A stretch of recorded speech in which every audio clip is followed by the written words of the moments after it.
All right. Well, welcome everyone to the YEA 2024 finalist interview. You three Woo. have gone through a very rigorous process to get here. We had tons of applicants this year, and then we narrowed that down. Matt and I watched all of their videos, and we narrowed that down to the top 10 finalists, which is, we then interviewed each one of those top 10 finalists and then selected you three as our top three finalists for today's interview. And for Jane's purposes, the criteria is what kind of entrepreneurship experience did they have and what did they learn from it?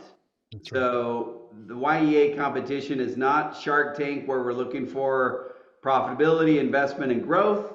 This is around what are you learning as a young teen entrepreneur? That's it. Because we really believe that entrepreneurship brings in opportunities to learn more than almost any other uh, opportunity there is for kids to learn. It's so Right. interdisciplinary, That's right. cross subject area, and internally motivating and long lasting. So, with that, let me introduce Matt Barnes, my co host of our YEA competition. Matt, Uh, tell us your thoughts today. well, first, I want to tell you I'm just impressed and inspired, and I've got kids.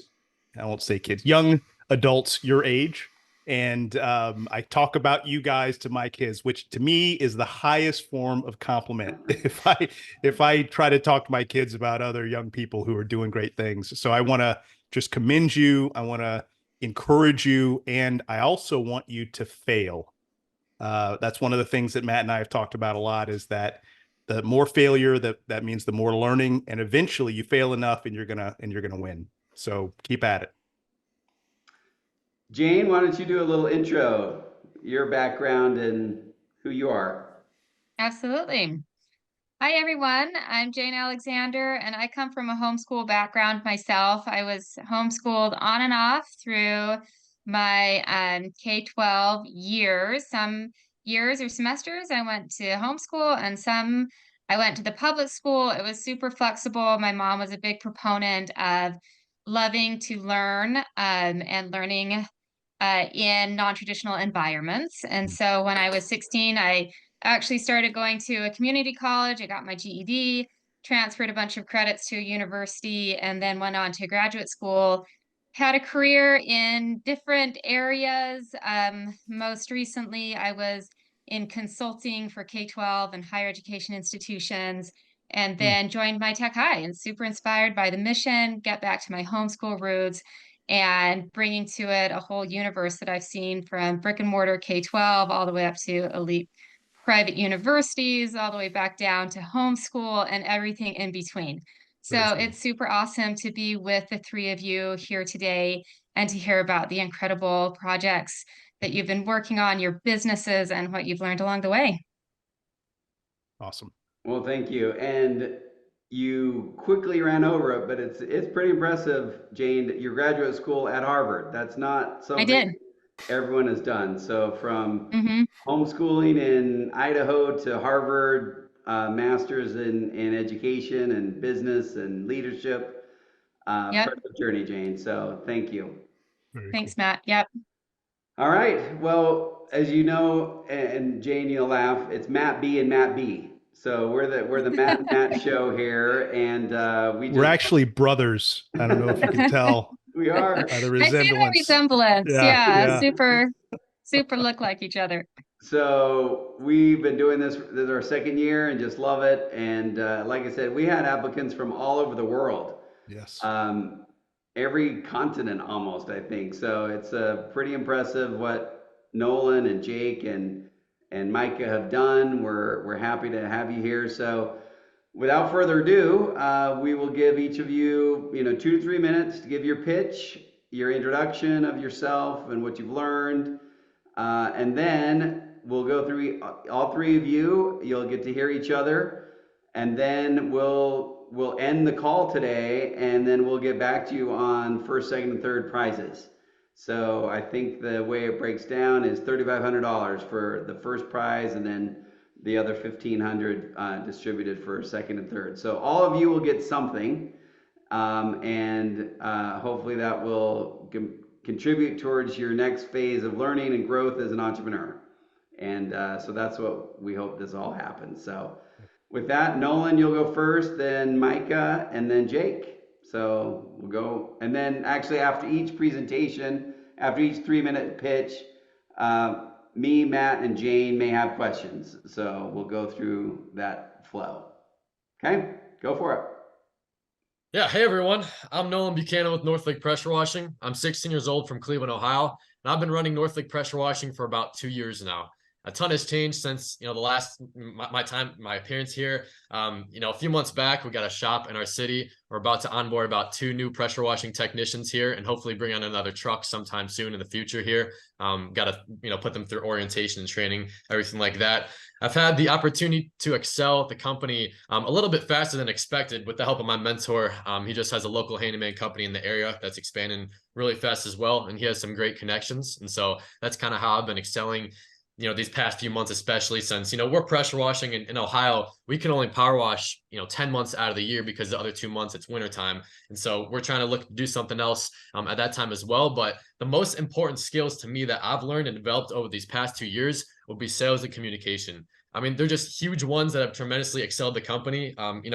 Overcoming objections, attending sales trainings, and investing into different parts of the company that not everybody else sees has definitely helped a ton. And I completely plan to automate orientation of the company when we onboard technicians. Like, if you think of a fast food company, for example, like McDonald's, everybody goes through a training. May not be a company you want to work for, but everything's automated, and they're a multi-billion-dollar company there. Everything's automated. It's not just they don't have procedures for everything. They do, and that's the way that we're trying to do things here. And I'm really trying to excel this thing and take it to the moon here. So cool. All right, thanks, Nolan. Any questions, Jane or Matt?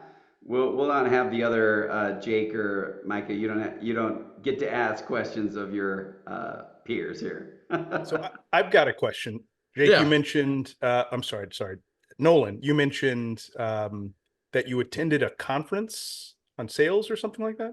Yeah. So Tell me about that. basically, I've been attending a good amount of online sales trainings because when I first started out with pressure washing, I do door-to-door sales, and my closing rate was, 20 or 30%. And so I figured, let me just lower the prices so I could get my closing rate higher. And so then I had like a 95% closing rate. And I'm like, man, I just really need to get a good not sales pitch down, but be able to overcome objections thoroughly. And that's where I kind of got my closing rates at about 70% right now, which is, I still need to kind of get that down a little bit, which sounds kind of weird. But we need to be charging for, what we're providing and really get better at that. And so I'm trying to go and attend as many sales trainings, leadership trainings as I can. And I'm especially trying to get all the technicians onto something called performance pay instead of hourly pay, because the thing with performance pay is all the technicians are paid for how well they do in the job. So if you think about it, you're going to hire a pressure washing company. You're going to have a bunch of guys on hourly who don't really care how well the job's done, because, they could just drag out the job to get paid more. What we do is, if our technicians finish up, it doesn't have to be early. If they get 5-star reviews, they'll get paid extra, and they can actually get a percentage of revenue from the entire day. And so it motivates them to work better. And it's something I'm just trying to implement in our company, especially to make it work a little bit better. Everybody's more motivated there. And it really helps us stand out from any other company in the area, since we're one of the only ones, especially power washing companies in the area, that are utilizing that as well. Very cool. Very cool. Love that. So Nolan, I'm curious, as a leader here, where do you feel that your strengths really lie, and where do you want to develop toward? Yeah, that's a great question there. So I plan to take this company. As I said, I want to do this and automate it to have, I want to be in multiple states and hopefully the biggest power washing company in the country here. So I'm really trying to take this thing to the moon, and I have to focus on. That's kind of why I'm trying to get some mentors here to help me out a little bit to see where to focus on, because when you think of a company, you just think of marketing, and hiring people to delegate the tasks for, but it's a ton more behind that. And that's what I've started to kind of, know here. I've been working, all nights on standard operating procedures and technician handbooks and how to do different things and automate the company so I can have it run as smoothly as possible. And, I just getting everything together, fully automating it and knowing what to work on, as opposed to just focusing on marketing. You'll see a lot of power washing companies on here. Anybody could call themselves a power washer, just get a truck with an 8-foot bed and put, machine in the back of there. We're doing things a little bit differently here. We have, our branding is just, I'm about to spend a good amount of money on that branding there. I really want to get wraps for all the trucks and really, bring it in excessive amounts. I know a lot of people say it looks stupid, but it really does help. Someone sees North Lake Pressure Washing and a mascot on the side of the truck, they'll remember it more than just the words North Lake Pressure Washing. And so there's really a lot more behind it that I'm trying to play in here. And I also switched to homeschool last year, so I have a lot more time to run on the company. I've been going to public school my whole life as well. I know you mentioned that. It's been awesome. So That's great. Thanks. thank you. Hey, I have a question, Nolan. One of the things as every company grows and you're already started on standard operating procedures. Yeah.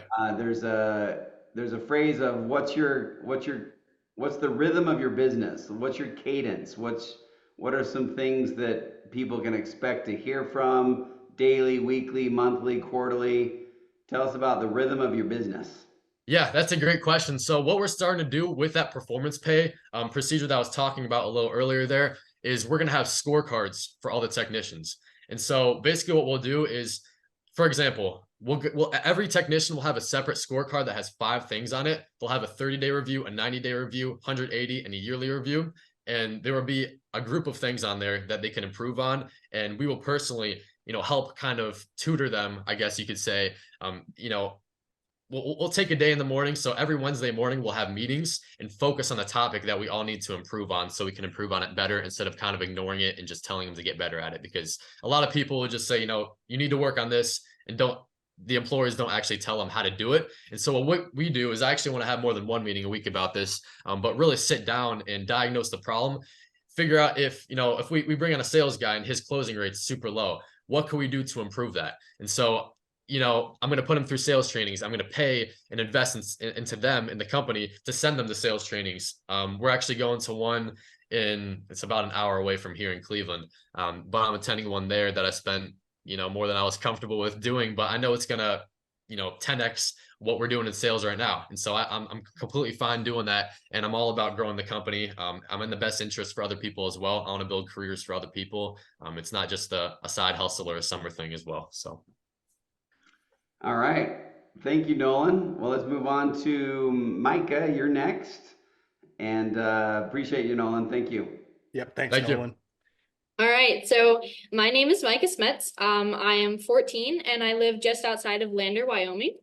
I am homeschooled, and I've been homeschooled since the 5th grade, just kind of when COVID started for me. And I live with my mom, my dad, and my older brother, and we have a lot of livestock and different animals. And we've got cows, horses, goats, pigs, chickens, the whole shebang, and whatever animals we're fostering, and whatever animals I'm boarding for, my local community. And for example, at the moment, I've got a 200-pound pot-bellied pig living in our backyard. So I'm just kind of learning about, different animals and how to care for those. So my business name is Paws and Claws Ranch Retreat, and I board animals for families in our community, and especially for our local animal shelter, the Lander Pet Connection. It's I've worked with them for a few years, and they've taught me most of everything I know. I offer exercise, grooming, basic obedience, and positive, enriching experience for all the animals that live on our ranch for, little times. And because life ranch can get really dirty, or ranch life, sorry, can get really dirty and messy, I'm looking to expand the grooming part of my business. And that's why I'm requesting help purchasing like a grooming table and a dog washing station from the YEA grant competition. And I've learned really a lot starting up this business, just a lot about responsibility and managing finances, but also the value that people put into their pets, and how to make the business work for me and not me work for my business. I have just recently come across a job, like dog sitting a service dog, for a deaf person who wants to go on horseback trips, up in our mountains this summer. And I wanted to, before I accepted the job, I wanted to really learn about how to properly care for a service animal. And so I've just been learning about that before I give her a straightforward answer. But yeah, I'm just really excited about this opportunity, and it's been really fun even like entering in this competition, just the process of going through it, and it's just been really great to meet you guys, and I've just had so much fun. So thank you. Let me start with the questions then. Thanks for that, Micah. When you talked about managing finances, tell me a little bit about some of the finances that you're managing. Right, so I've had to compare my prices with we only have one other business in town that boards dogs, and I've had to learn how to price my business. And the biggest thing was that I have a home environment, so it's not just concrete pads and wire cages, so that I had to add I thought a little bit of extra money on top of that. And then the other thing that had included finance was I was thinking about starting an online like form that people could fill out to have their pet come to see if they had special needs. And then I had to think about how much that would cost and if I had to add that onto the additional or the original price. Got it. Let me follow up. What about revenues and expenses? Any experience or any activities in kind of learning how to manage that side of the business? A little bit, yep. And so the biggest one for me was the time, because I do have other jobs and I work other places and I've got my own life to live as well as managing my business. But the main one is really just the time, and then additional like places to keep them and how to keep them safe. But yeah, the biggest thing was just the time. Gotcha. Okay, thanks. I'm curious, Micah, you said that you wanted to make the business work for you, not you for the business. So how did you arrive at that conclusion, or did you start with that in mind, that you wanted more of a lifestyle business? And what does that mean to you, and how do you make that work? Right. So I kind of came across that a little way into the a business idea. And that was just because the time management was that if I was constantly, working for my business, I wouldn't have time to do my other hobbies and jobs. And so so just wanting to have it work for me and other people working with me rather than just helping everyone and not having any gain myself. Mm-hmm. I'm curious if you have a mentor that you look to that helps you find that balance or find the next growth stage as you're talking about going into pet grooming.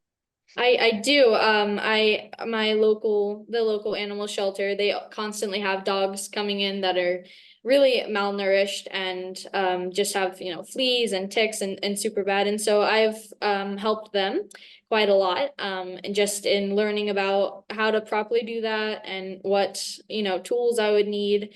And just really, yeah. So there's one woman in particular, her name is Ellie Fox, and she is basically the owner. She doesn't actually own the Lander Pet Connection, but she's one of their biggest helper persons, and she has almost my entire life I've been working with her, and she has taught me almost everything I know. That's great. Great. Thank you. Yeah, thank you so much for being here and, listening to me. All right, Jake, your turn. Take it away, man. Hey there. I'm Jake. I'm Jake Alexander. I'm a 16-year-old junior in high school, attending Carey Academy, and I live in Raleigh, North Carolina. And I have two older brothers, and my family is really just a family of kind of family of all kind of things. Both my parents work in marketing, and my older brother is in business school at the moment. So I'll take it back a little bit because what I do is a little bit atypical compared to online. I started out as a player on Roblox 8 years ago, which is a digital sandbox that allows players to create and play games, which at the time was a lot smaller of a platform than it is now. It's really risen to new heights, but at the time it was pretty low scale platform. Played all kind of different games with friends. In 2020, I learned how to 3D model, which is kind of digital art form that involves various processes to take something from a concept to a 3D final product. Then in 2021, I prepared a portfolio of digital accessories. This is things like hats, glasses, and more to apply to Roblox's UGC program, which had 2 applicants per year and accepted 40 people out of 30,000. And then in January of 2022, I was accepted to the program and founded my digital fashion store and now incorporated company Dockery, which is really just a fancy way to say it's an organized group to upload my accessories to. And I've failed a lot. In fact, I've calculated my failure rate just last week. It's 97%. So I don't know how good I'm doing, but Great job. yeah. In fact, in one instance, when Roblox was launching a new accessory category, this is things like shirts, jackets, and pants, I convinced my parents that I needed to be home for the launch because West Coast time, they launched on a school day, West Coast time. And I was like, I got to get the first mover's advantage.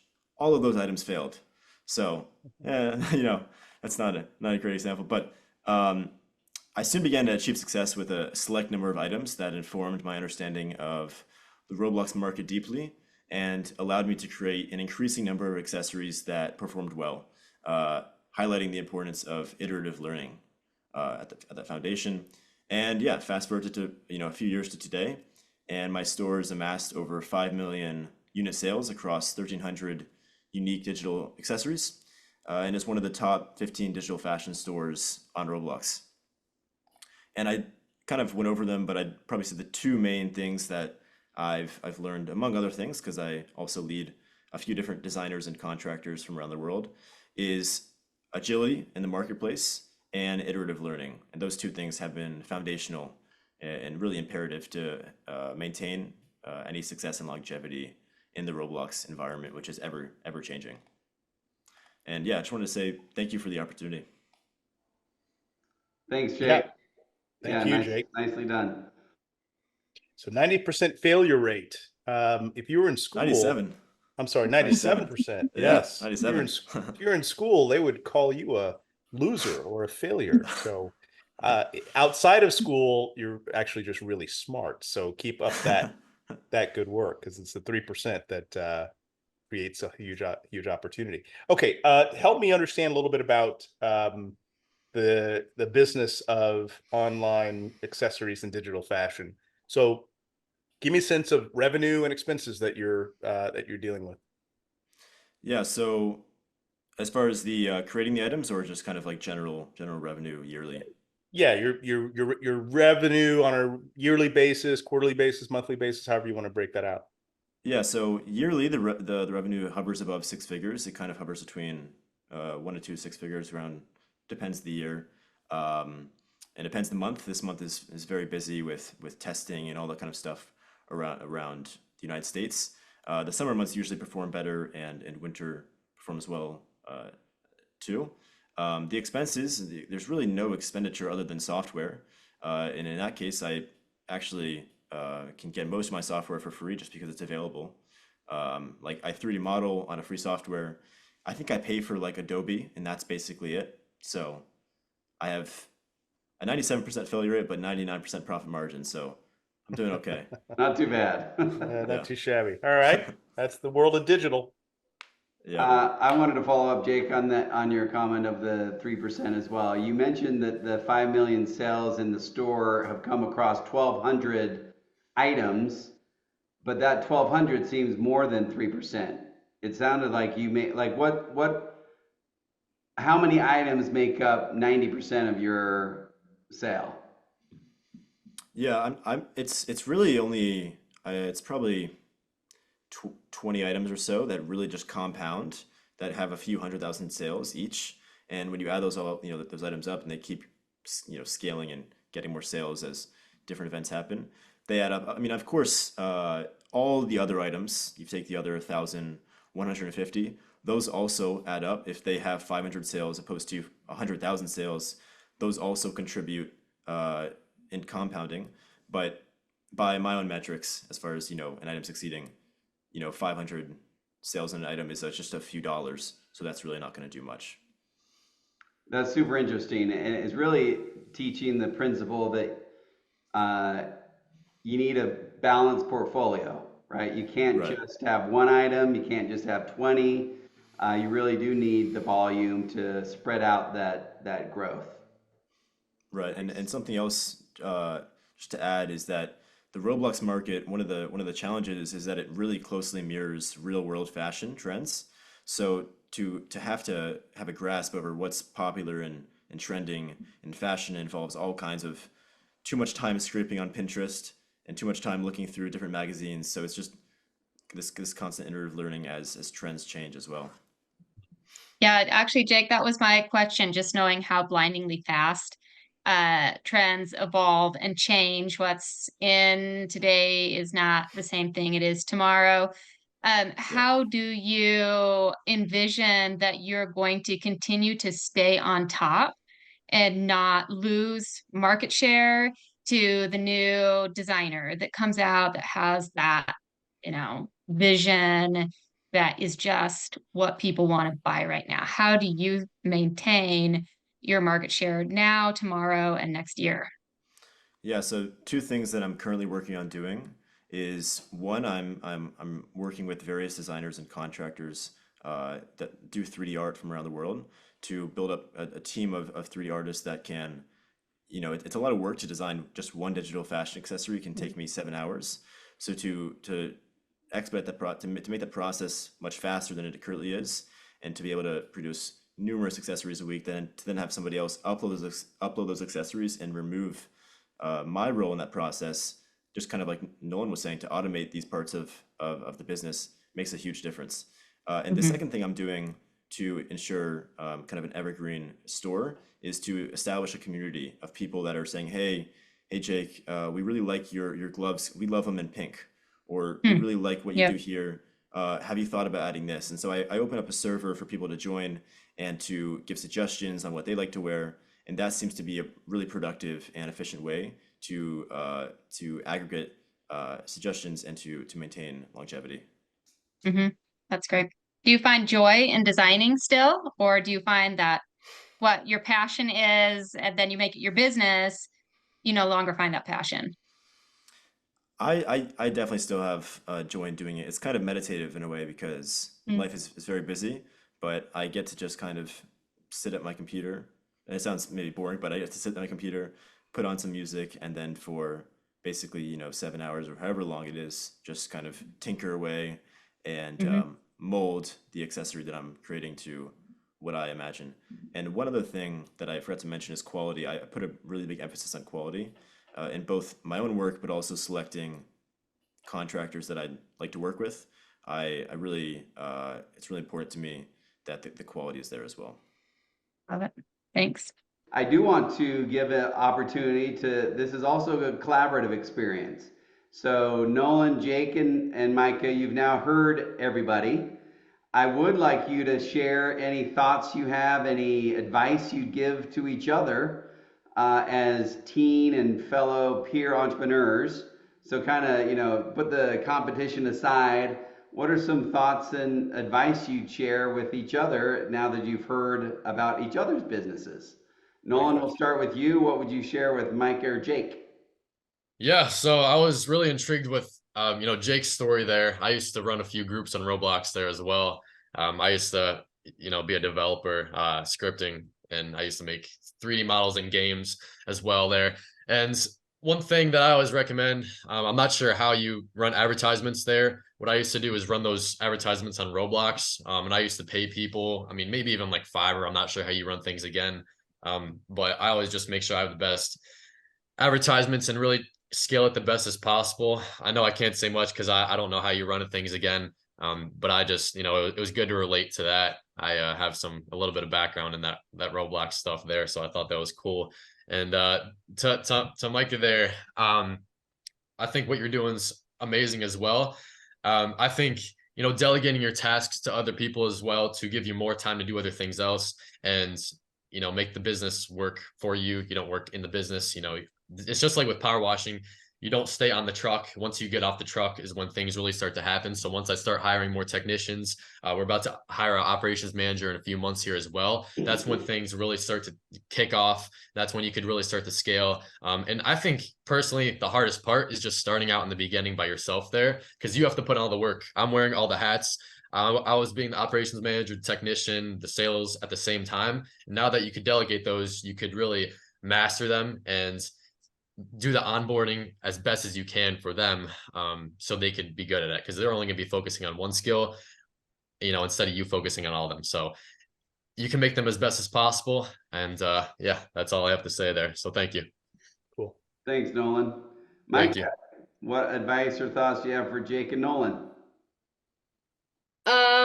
Well, with Jake's business, I think that's really cool. And I did have just one question was, would you be interested in like, how do I put this? Like, not only would you have that business online, but would you be into like fashion in like I don't want to say like real world, but like in Yeah, real world. Yeah.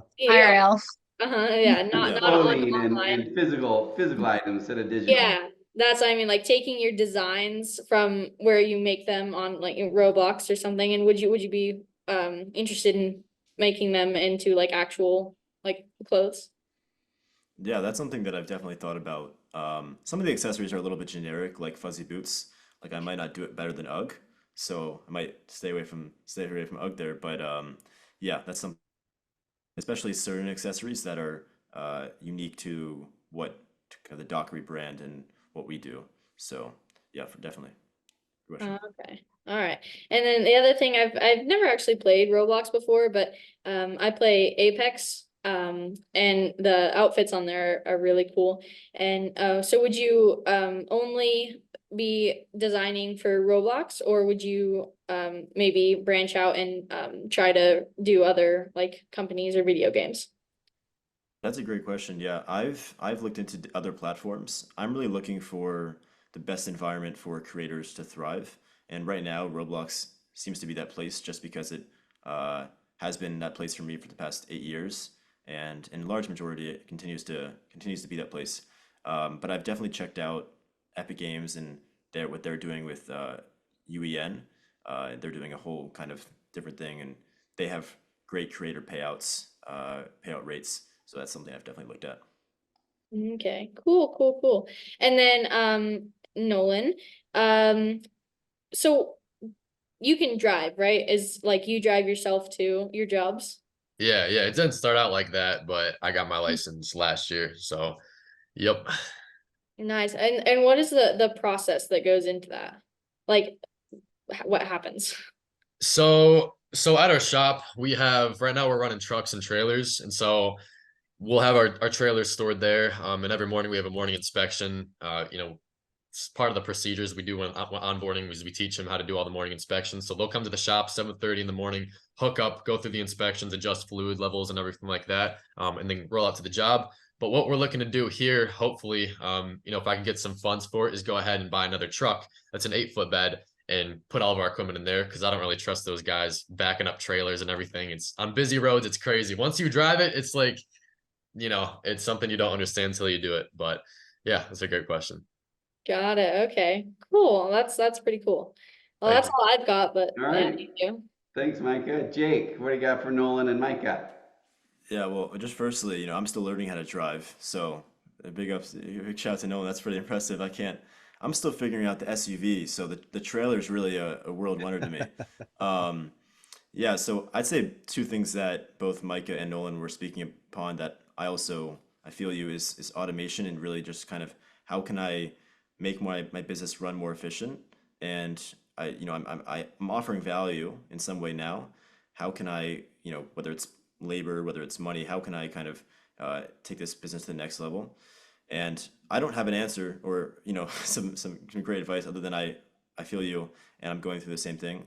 One of the things that's been helpful for me is to find the right people, because for me, just finding the right people to raise that ship up has been really really important. And I'm still finding some of the other people that I think will be really really necessary. But finding those people for whatever it is that is necessary within the realm of your business, I think is crucial. The right person. Awesome. Thanks, you guys. Great advice, great collaboration. Really appreciate your insights to each other. That's a super big part of this. So thank you. Matt, throw us some Okay. curveballs and we'll call it a night. We're gonna do this rapid fire. Nolan, what'd you make last month, revenue wise, just revenue side? Last month we were about 22 grand. Okay. What were your expenses last month? Big. We were about close to 10. So Okay. Same question, Micah. About I want to say 8,000. Okay. Expenses, that's on your revenue, 8,000 revenue. Expenses would be when I have to go pick up the dog.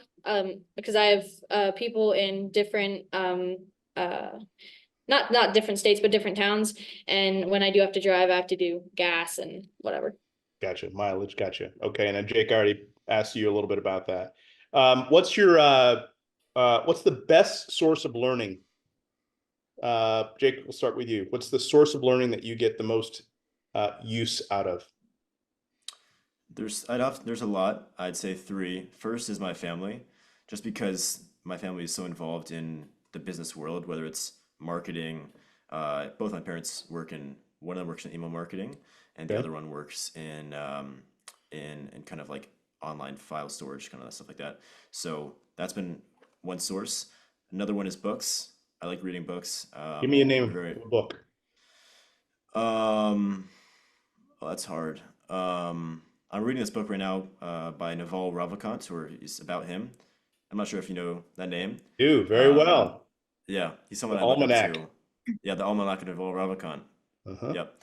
I'm reading that right now, and I find that really informative. And then podcasts. I listen to podcasts when I get some time, either visual or just on audio on Spotify. Very cool. Nolan, how about you? yeah, so I think attending events is one of the best ones for me. Really getting to socialize with everybody and talk to them in person, kind of tell them your problems, what you're having. They could tell yours as well. And that's part of the reason I'm kind of fast tracking here, is because I'm taking the problems someone's been working on for 20 years and they're just telling me kind of how to fix it a little bit. And I think that's it saves you so much time. And the second one would be books as well. I'm reading a few books there on communication, how to win friends and influence people, some other things like that. Really, when I got into kind of like the whole self-development thing with Rich Dad Poor Dad and 48 Laws of Power, it's just there's a lot of great books there, the starter ones, but definitely the deeper you go, the better they are. So I think those are my main two. Awesome. Okay. Mike, how about you? Yeah, so both of my parents are self-employed, and I have really learned a lot from watching them run our properties, because we have about 6 different ranches and farms, and it's just been really a great learning experience to watch them and how they run their kind of business. Yeah. And then, yeah, also, like Nolan said, attending events has been really powerful, because because my local Pet Connection, they host events every month-ish, and it's a lot of what I'm doing, and I learned a lot from that. And then also different people who are interested in the same thing that I do. I've met them through going to different events and attending different things, and yeah, just talking to a lot of other people has been really impactful. Perfect. Love it. Love it. Love it. Love it. Your learning is, if you continue doing those things, y'all, you're going to be just fine. You'll learn so much. So that's all for me, Matt. Okay, Jane, last words, advice. Wow, I'm just so impressed by all of you here. I think Teenagers. It's incredible. I know, incredible. I think for you, Jake, I was thinking scalability comes to mind. How do you, as somebody who loves the art and the design, create more of that business infrastructures to probably take away those annoying operational stuff that you don't really want to be involved in because you want to be 7 hours about designing that accessory. So thinking there, what that looks like. Nolan, I love the energy. You are thinking a lot about scale. You're really in that process and operations. And so what's the leadership and the vision? Where are you 2 years from now? Where are you 5 years from now? And Micah, you have such a passion for animals. You're really looking out for people. You're looking out and learning from your mentors there. Is this your life passion? Is this what you want to be doing 2, 3, 4 years from now, or are you an entrepreneur that's going to be on to the next thing, depending on where life takes you? So really inspired by all three of you. Thank you so much for sharing your stories and your the creative energy that drives you to develop these amazing businesses.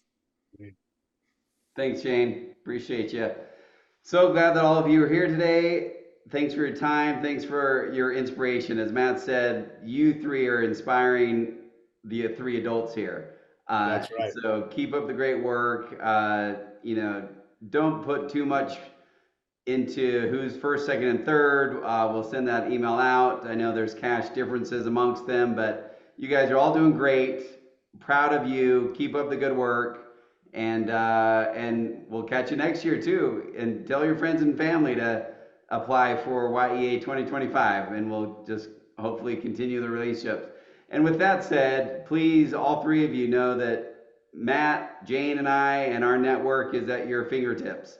So if there's anything we can ever do to help you guys, and when you're all rich and famous, remember the three of us back in the day, right? So appreciate all you guys do. Have a great day. Thank you so Take much. care. Good luck.